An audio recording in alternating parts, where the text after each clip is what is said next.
Bonjour tout le monde, aujourd'hui on va parler d'arnaque, de fraude, de troll, et vous vous doutez bien que dans un milieu aussi vaste et étendu que celui de la musique, des cas de fraude ou d'arnaque qui pourraient parler à n'importe qui d'entre nous, il en existe des centaines, voire même des milliers. J'ai donc décidé de parler de sujets qui pourraient parler à tous, sur des artistes plutôt célèbres, mais qui en même temps ne sont pas trop populaires, donc j'espère vous faire découvrir ces anecdotes qui, vous allez voir, sont assez folles, et on peut passer tout de suite à la première anecdote.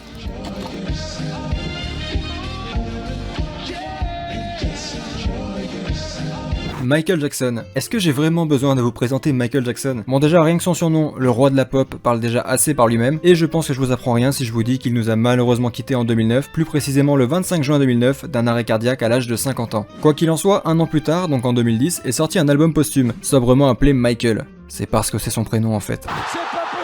Cet album sort donc avec 10 titres, 9 titres retravaillés, présentés comme des titres inédits, et un titre réarrangé qui lui était déjà sorti sur d'autres compilations par le passé. Mais pourtant, quand on cherche à écouter l'album aujourd'hui, il n'y a que 7 titres de disponibles, comme si 3 titres avaient subitement disparu. Vous êtes où? Et les 3 titres en question sont les suivants: Breaking News, Monster et Keep Your Head Up. Alors vous devez vous demander ce que ces titres ont de particulier. Dès la sortie de l'album, ces titres posent problème. Donc de nombreux fans ainsi que des membres de la famille de Michael décident de boycotter l'album, parce qu'ils remarquent quelque chose d'étrange sur ces titres. Ils ont l'impression que quelque chose est différent, que ça sonne pas comme d'habitude, comme si ce n'était pas Michael qui chantait sur ces chansons. Et si ses plus grands fans et une partie de sa famille remarquent assez rapidement qu'il y a un problème, c'est qu'il y a bien anguille sous roche, qu'il y a bien baleine sous gravier, qu'il y a bien une couille dans le panier. Oui, on a compris. Bref, vous l'aurez compris, il y a un problème, et des fans qui idolâtrent Michael Jackson, il y en a énormément, donc chacun y va un peu de sa petite théorie. Et ce qui en ressort, c'est que pour les fans, ce n'est pas Michael Jackson qui chante ces 3 titres. Pour eux, la manière de chanter et de prononcer certains mots ressemble plus à Jason Malachi, un sosie vocal du roi de la pop.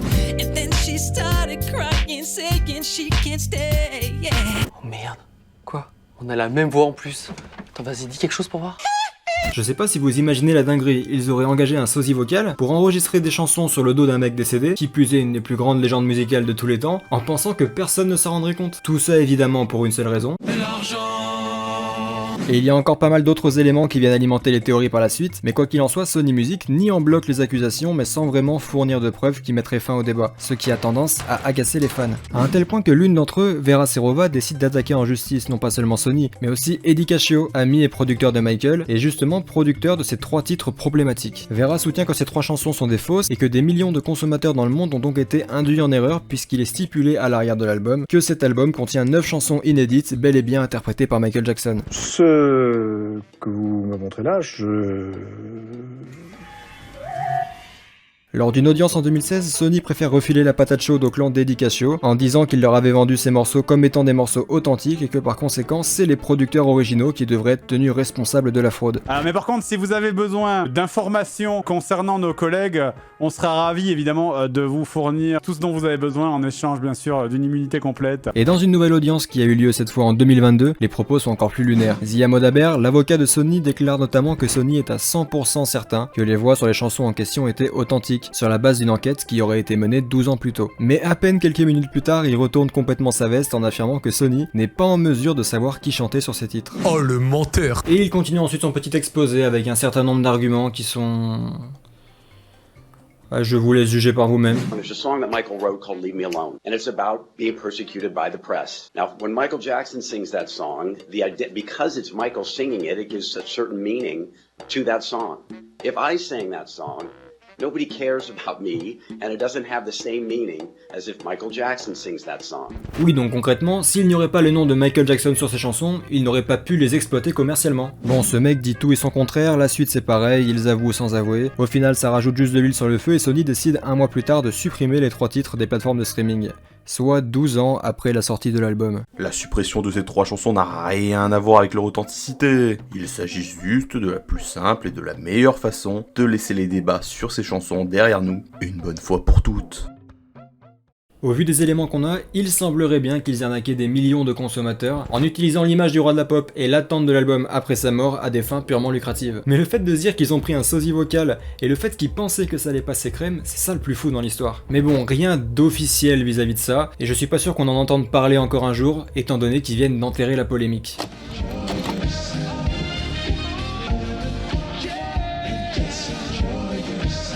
Bon, histoire de souffler un peu, on va passer à quelque chose de plus court et de plus léger. Je pense que si vous avez grandi dans les années 2000, comme moi, vous connaissez forcément Akon, ou au moins un de ses titres.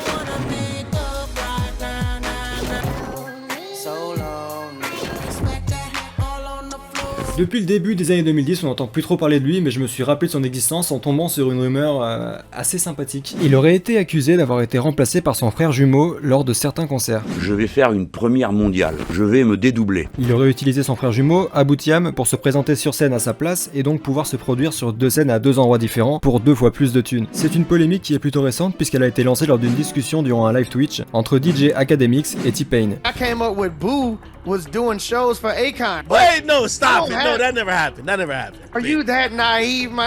These was getting double the shows. We had no proof. Boo would get on that stage and say he was Akon and lip sync the motherfucking lyrics, and they would pay for that shit. Bon, ça peut sembler un peu gros et au final, je trouve pas grand chose d'intéressant sur ce cas, mais que ce soit vrai ou faux, je trouvais ça marrant d'aborder ce sujet, très rapide certes, car ça montre que depuis ces dernières années, de plus en plus de scandales qui datent d'environ avant 2005 commencent à sortir. Sans internet, sans réseaux sociaux, il était forcément beaucoup plus simple d'arnaquer le consommateur, et c'est fou tout ce qu'on peut apprendre depuis ces dernières années. Mais forcément, qui dit peu de moyens d'exposition et de communication à l'époque, dit aussi peu de preuves et donc beaucoup de rumeurs au final difficilement vérifiables. Et justement, on va parler d'un de ces cas qui concerne un titre mythique des années 70.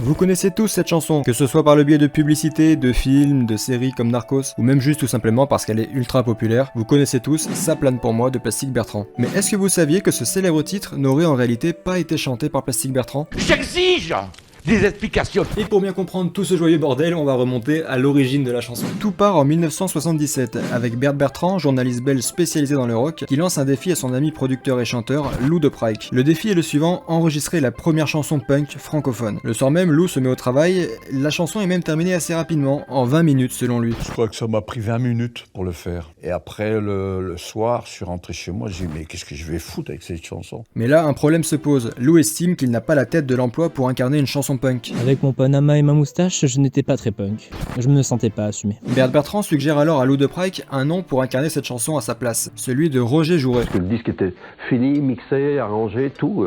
J'avais même choisi la pochette avec du vieux papier d'emballage pour faire plus punk. Et puis il y a un copain qui m'a dit je connais un mec, un batteur, il s'appelle Roger Jouret, il travaille dans un orchestre, il faudrait le convoquer. Le pseudo, Plastic Bertrand, est alors vite trouvé. C'est quoi ce pseudo sérieux quoi ? Plastique, en référence à la mode autour de cette matière à l'époque, surtout côté punk, et Bertrand, en hommage à Bert Bertrand, son ami qui lui a donné l'idée du morceau. La chanson connaît alors un énorme succès, et pas qu'en Belgique ou en France, mais dans un tas de pays à travers le monde. Plastic Bertrand devient alors une star internationale, et plus Plastic Bertrand se produit en live, et bien évidemment en playback, plus les doutes commencent à planer, ce qui n'empêche pas à 4 albums au total de voir le jour, avant que Lou de Praik et Plastic Bertrand ne cessent leur collaboration, évidemment en mauvais termes. S'ensuit donc un match de boxe entre les deux qui réclament chacun de leur côté être l'interprète original de Ça plane pour moi, mais en 2010, l'enquête d'un expert mandaté par la justice donne son verdict, c'est bel et bien Lou de Praik qui chante Ça plane pour moi et non Plastic Bertrand. Car entre temps, Lou avait réenregistré la chanson en 2006 et une comparaison a pu être faite entre la version originale de 1977 et celle de 2006.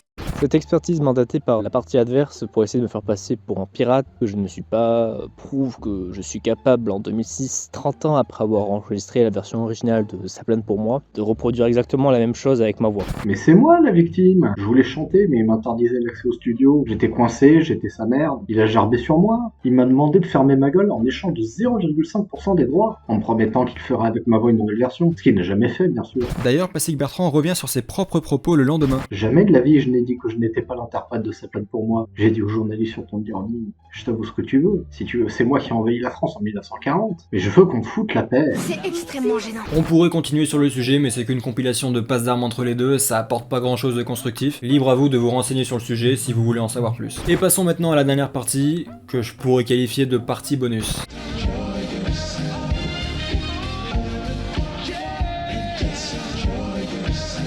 Bon, pour finir, je voulais terminer sur quelque chose de plus drôle, de plus léger, et cette fois-ci on ne peut rien reprocher à l'artiste. Au contraire, c'est même une masterclass qui a été réalisée par le groupe anglais. Muse, excellent groupe de rock anglais que vous connaissez forcément, au moins pour des titres comme Time is Running Out, Starlight ou encore Uprising. Uprising justement que le groupe est venu interpréter à la télévision italienne pour l'émission Quelli che il calcio. Mais il y a un problème, la chaîne ordonne au groupe de jouer en playback, ce que le groupe refuse catégoriquement. Mais au lieu de leur claquer la porte au nez, le groupe a une idée beaucoup plus ingénieuse. Chanter en playback oui, mais en inversant les membres du groupe. C'est rigolo. Quitte à chanter en playback, autant les troller en inversant les rôles. Après tout, s'ils les ont invités, ils devraient vite s'en rendre compte, non? Eh ben non, en même temps, rien qu'à l'annonce, ils se trompent de nom pour le groupe. Il suffit juste de voir les premières secondes pour comprendre qu'ils se font troller. Ils font exprès tout le long de complètement louper la prestation et personne ne calcule absolument rien dans cette foutue émission. Mais c'est pas la première fois que Muse troll de cette manière une émission ou un show parce qu'on leur a demandé de chanter en playback. Et visiblement, plus c'est gros, plus ça passe car personne ne remarque rien à chaque fois. En même temps, il faut dire qu'ils sont quand même assez discrets. Comme cette fois où Matt Bellamy fait semblant de jouer du piano par exemple. Oh, je suis Satan. Ou quand il se barre alors qu'il est censé continuer de chanter. Salut. Et encore énormément de trucs du genre, ils ont vraiment fait ça un nombre incalculable de fois. Et si ça vous intéresse, il existe des compilations sur YouTube, des gens ont déjà compilé leurs meilleurs moments en playback, n'hésitez pas à regarder, c'est vraiment très marrant. Le pire c'est que dans l'émission italienne dont on parlait, à la fin, la présentatrice vient interviewer Dominique, qui normalement est censé être batteur, à la place de Matt, qui lui est normalement censé être chanteur, toujours sans que personne ne se rende compte de rien. Mais j'en ai trop marre, ils sont trop cons. Bref, j'ai toujours adoré Muse, mais quand j'ai découvert ça il y a déjà pas mal d'années, je ne pouvais que les apprécier davantage. Donc si vous ne connaissez pas Muse, ce qui serait vachement étonnant, allez corriger ça immédiatement, vous ne le regretterez pas. On se quitte sur ce coup de génie, histoire de contraster avec les histoires beaucoup plus lourdes qu'on a pu aborder juste avant. Il y a aussi d'autres cas très intéressants dont j'aurais aimé vous parler, comme le cas Frank Farian, mais Seb l'a déjà fait, et il l'a même très bien fait, donc je vous invite à aller voir sa vidéo si c'est pas déjà fait. Puis si vous connaissez des cas similaires ou des anecdotes de ce genre là, n'hésitez pas à les partager. Sur ce, n'hésitez pas à liker, à commenter, à partager, c'est très important pour moi si vous voulez m'aider à continuer, et puis je vous dis à la prochaine.